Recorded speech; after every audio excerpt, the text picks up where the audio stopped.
La élite argentina no tiene ninguna conciencia, ¿cierto? Hace ya muchísimos años de esto, ¿no? Esto no es un atributo de este gobierno, es un atributo del anterior gobierno, del anterior, y por eso la consecuencia que vive la Argentina. Es decir, la Argentina hace desde el año 1976 que no para su proceso de degradación.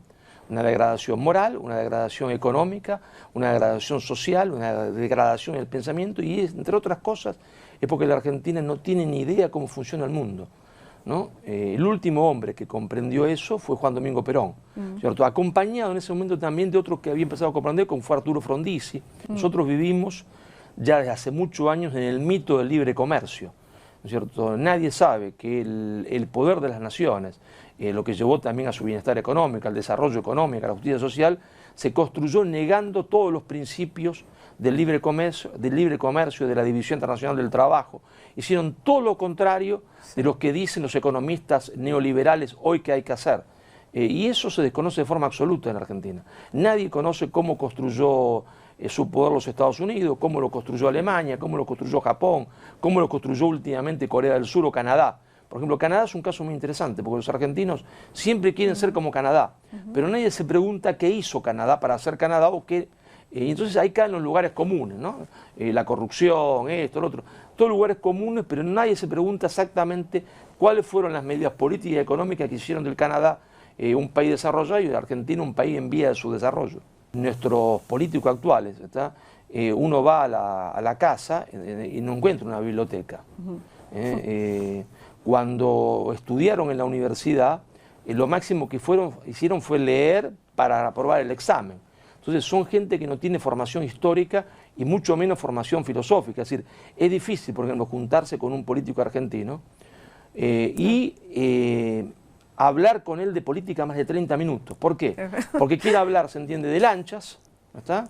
Sí. O quiere hablar de tenis, o quiere hablar de fútbol y de su club, cómo lo administró. Es decir, entonces le molesta concentrarse en el tema histórico-político. Es como si a ellos la historia les molestara, les pesara. Entonces, ¿de qué me habla? Este hombre me está hablando de 1810, de la 1648, de la guerra de los 30 años, y no entiende qué tiene que hacer porque en el fondo, si uno analiza cada uno de los personajes, nuestra ley política, en realidad nadie se preparó para ser presidente de la nación. Entonces acá hay un absurdo fabuloso. ¿Cuál es ese absurdo? Si yo me voy a operar del corazón, yo no elijo un amigo. Si es amigo, mejor. Elijo al tipo que operó 1000 veces del corazón y no falló nunca. Alguien que se preparó toda la vida para eso. Y si yo voy a elegir un presidente, ¿por qué voy a elegir una persona que durante 40 años de su vida nunca se preparó para la política? Que no le interesó la política, que no le interesó la historia. Es un absurdo completo. Entonces llega a la máxima jefatura del país, o de la provincia, o de la municipalidad, una persona que nunca se había interesado en la política, en la historia, en la filosofía, en las ideologías, en nada. Y por lo tanto, cuando llega, ¿qué es? En el mejor de los casos, estamos en presencia de un táctico, en el mejor de los casos, un gran táctico. Y entonces, claro, hablarle de un proyecto a 30 años es como hablarle, que es la única forma que se construye el poder de una nación a 30 años. Él piensa, es más, él piensa, eso es una cosa loco, 30 años, ¿quién lo va a inaugurar esa obra? Te pregunta Marcelo. Entonces, la combinación de las potencias que más poder tienen, aliadas, ¿no es cierto?, en algunas ocasiones, en otras no, con la oligarquía financiera internacional, es lo que hace que el mundo se estructure como está hoy.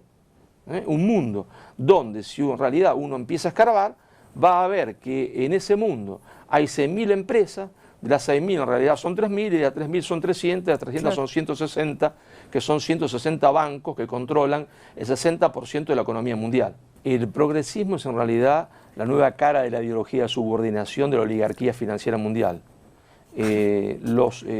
Han dicho francés que dice cherchez l'argent. Si usted no entiende algo, busque dónde viene el dinero. Claro. Y eso le va a explicar, se entiende todo. Y cuando uno busca de dónde viene el dinero, de todas las organizaciones progresistas, ¿no es cierto? Hoy, de todas las ONG, viene, se entiende, de la oligarquía financiera mundial. La subordinación ideológica cultural tiene dos caras, una moneda de dos caras. Por un lado el neoliberalismo y por otro lado el progresismo. Antes era la alianza entre Inglaterra y la oligarquía financiera mundial. Después fue la alianza entre los Estados Unidos y la oligarquía financiera mundial, ¿no es cierto? Y hoy posiblemente vayamos en camino, no está concretizada, ¿no es cierto?, todavía, a la alianza entre el nuevo poder emergente que es China y la oligarquía financiera mundial, porque la oligarquía financiera mundial se mueve así, cuando ve que hay un poder en descenso y un poder en ascenso trata de aliarse con el que está en ascenso. Entonces, bueno, por eso Kissinger escribe un libro que se llama porque China. Kissinger es el gran geopolítico de la oligarquía financiera mundial. Él fue el gran geopolítico y el gran operador. Tenemos una oportunidad gigantesca, una ventana para realizar lo que yo denomino un proceso de insubordinación fundante, con un margen de libertad que no hemos tenido nunca. ¿Por qué? Porque se está produciendo, pero esto se va a producir mucho más, inevitablemente, un gran enfrentamiento entre el intento de reconstrucción del poder nacional de los Estados Unidos y China. Pero sin embargo tenemos una ventana de oportunidad que nos regala la historia, no porque nosotros no hemos hecho nada. La historia nos regala nos va a regalar, si no nos regala, nos va a regalar una oportunidad nueva. Entonces, tenemos que ser muy optimistas. El tema es si nosotros los argentinos estaremos en condiciones de aprovechar esa oportunidad que nos regala la historia, que es el enfrentamiento atroz en el centro del poder mundial que relaja la subordinación para hacer lo que nosotros querramos hacer. Ahora, ¿estaremos en condiciones los argentinos? Eso dependerá de nosotros.